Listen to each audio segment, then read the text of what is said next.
الحمد لله رب العالمين الرحمن الرحيم مالك يوم الدين إياك نعبد وإياك نستعين اهدنا الصراط المستقيم صراط الذين أنعمت عليهم غير المغضوب عليهم ولا الضالين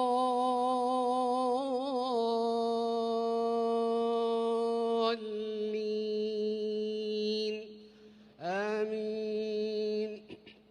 بسم الله الرحمن الرحيم. يا أيها الناس اتقوا ربكم الذي خلقكم من نفس واحدة وخلق منها زوجها وبث منهما رجالا كثيرا ونساء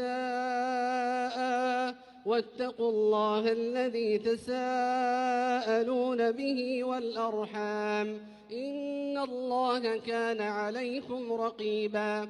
وآتوا اليتامى أموالهم ولا تتبدلوا الخبيث بالطيب ولا تأكلوا أموالهم إلى أموالكم إنه كان حوبا كبيرا.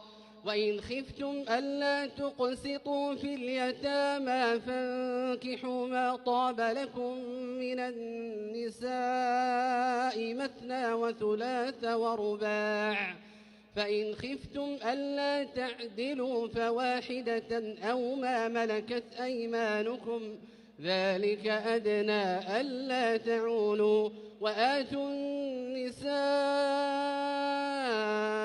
صدقاتهن نحلة فإن طبن لكم عن شيء منه نفسا فكلوه هنيئا مريئا. ولا تؤتوا السفهاء أموالكم التي جعل الله لكم قياما وارزقوهم فيها واكسوهم وقولوا لهم قولا معروفا. وابتلوا اليتامى حتى إذا بلغوا النكاح فإن آنستم منهم رشدا فادفعوا إليهم أموالهم ولا تأكلوها إسرافا وبدارا أن يكبروا. ومن كان غنيا فليستعفف ومن كان فقيرا فليأكل بالمعروف. فإذا دفعتم إليهم أموالهم فأشهدوا عليهم وكفى بالله حسيبا.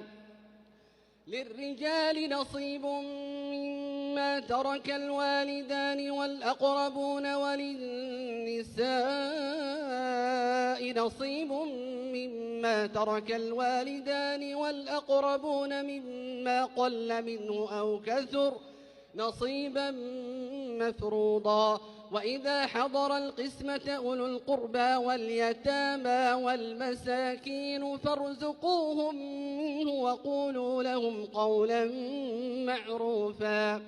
وليخشى الذين لو تركوا من خلفهم ذرية ضعافا خافوا عليهم فليتقوا الله وليقولوا قولا سديدا.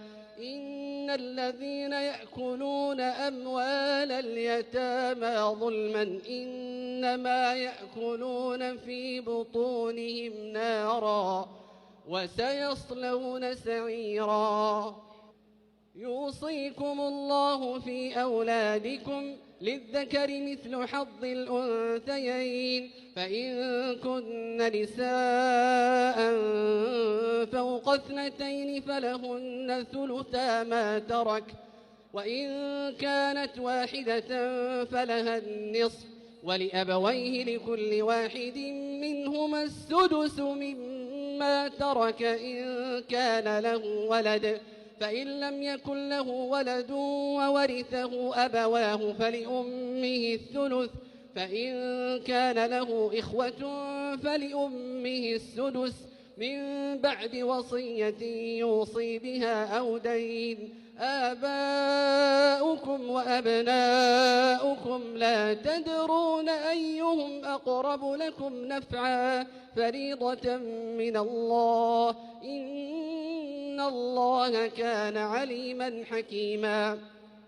ولكم نصف ما ترك أزواجكم إن لم يكن لهن ولد، فإن كان لهن ولد فلكم الربع مما تركن من بعد وصية يوصين بها أو دين، ولهن الربع مما تركتم إن لم يكن لكم ولد، فإن كان لكم ولد فلهن الثمن مما تركتم من بعد وصية توصون بها أو دين، وإن كان رجل يورث كلالة أو امرأة وله أخ أو أخت فلكل واحد منهما السدس، فإن كانوا أكثر من ذلك فهم شركاء في الثلث من بعد وصية يوصى بها أو دين غير مضار،